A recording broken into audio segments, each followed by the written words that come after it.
criminal.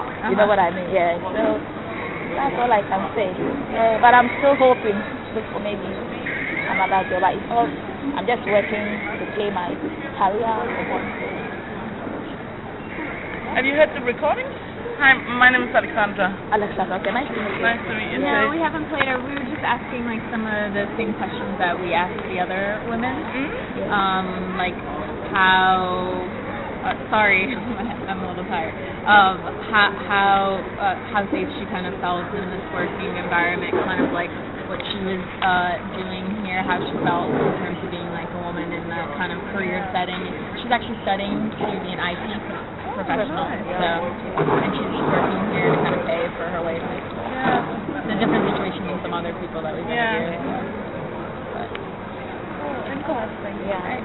Thank you so much. You're welcome. Thank you. Have a good day. Thank you. Enjoy your work. Bye. Thank you. Bye. So I was wondering if you interact with women in your job, and if you kind of agree with that perception that they kind of put together. Yeah, it's an equal opportunity industry. So obviously women that are coming through, if they want to actually sort of like progress, they've got every opportunity and every right to progress.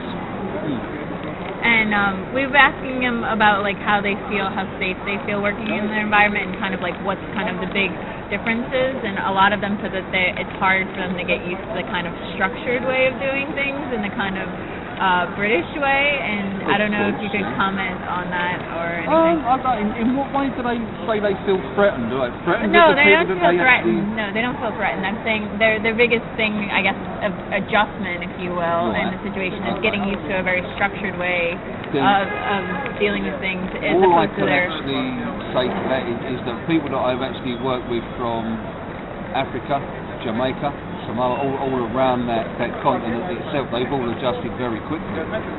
Very, very quickly. But there again, it all depends on what their English is like. If their English is quite broken, then obviously they do find it a hell of a lot harder.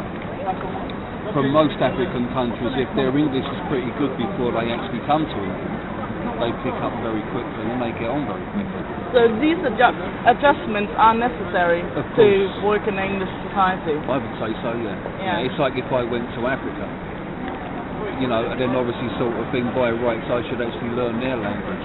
I agree with the English. language. That is sort of like probably the biggest problem that anyone coming into England has from abroad. And it's not just Africans, I mean obviously sort of thing, we have people that have actually come from Nepal, India, Pakistan, all around there anyway. So obviously the biggest problem is that language barrier. And it's not obviously just for them to converse with us as their staff, or work colleagues, it's a hell of a lot of other people out there as well that don't know English.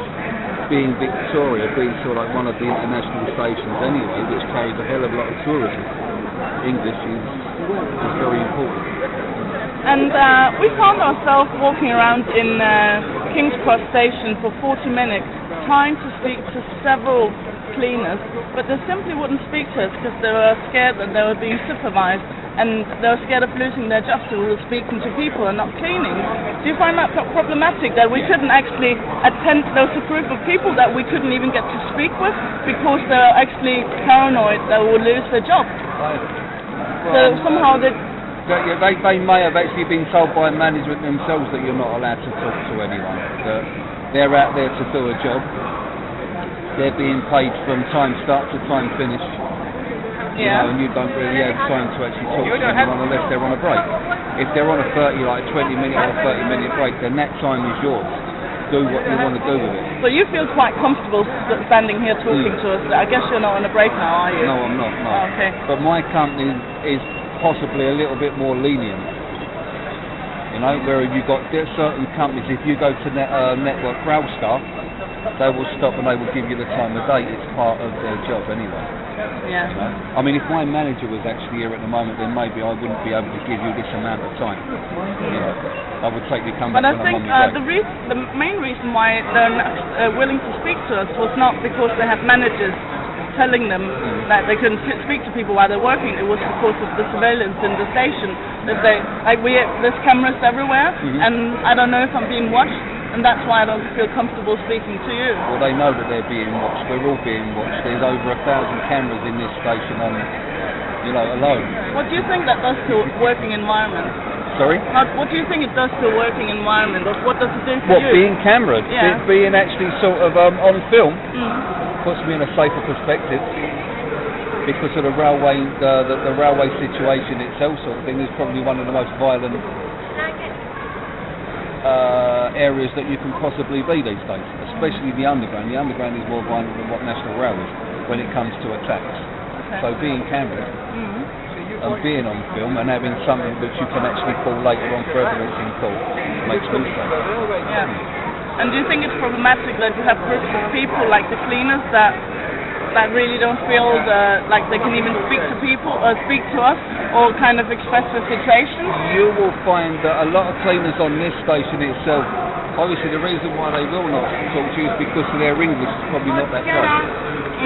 That's something we didn't. And obviously sort of thing, that is why they will say no. And they will just carry on, they've got to do, because obviously the questioning that you're going to be asking, they may be frightened of the questions that you're going to ask, and obviously they can't actually express and they can't relate as into what they want to tell you because they can't understand. And you do actually find a lot of cleaners, obviously coming into England, one of the lowest paid, but one of the greatest, well not the greatest jobs, obviously sort of thing, but it's one of the greatest jobs that we need to get filled. There's a lot of people in this country, such as myself, I wouldn't want to do a cleaning job. No?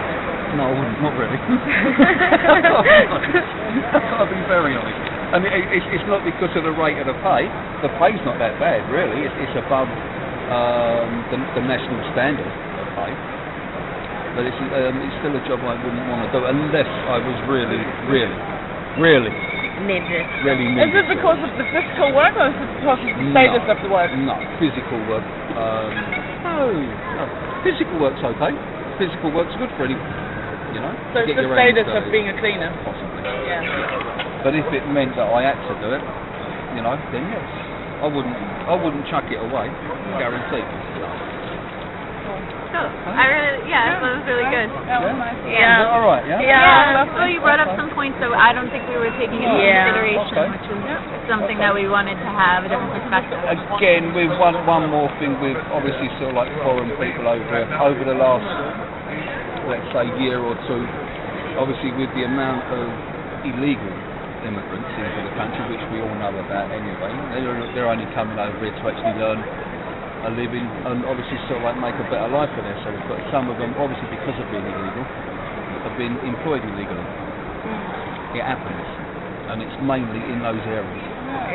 So they're hesitant to maybe talk to us also because of their illegal status. They may feel that you're someone trying to catch them out. Not that they need to be caught out. They are probably here legally. They've got all of their paperwork, but obviously it's something that I know in the States people have a hard time being questioned because they don't know where you come from. Exactly. So we could be INS. Yeah, that's a very good point. It doesn't make it less problematic, but it's a very good point, We're just students trying to speak to people working at the station, so it's very interesting to kind of find out how it actually works and what groups are visible and feel comfortable speaking in that job. It's also about how do you your everyday life, if you're legal or if you're not, if your language is good or if it's not, even if they're legal, they're still going to feel a little bit threatened. Even if they are legal, because obviously their accent, again because of broken English, they can't understand or talk English anyway, to the greater extent. There's a lot that can't. They can say hello, good morning, hello, good, and bye bye. Where's my money? Cup of tea, cup of coffee. But that's really about it. But they, obviously sort of being here, they do pick up very quickly. And they pick up their habits. Do you think there's a lot of racist issues amongst the employees? There will always be racist issues. Yeah. Always. No matter, I don't care what country you live in.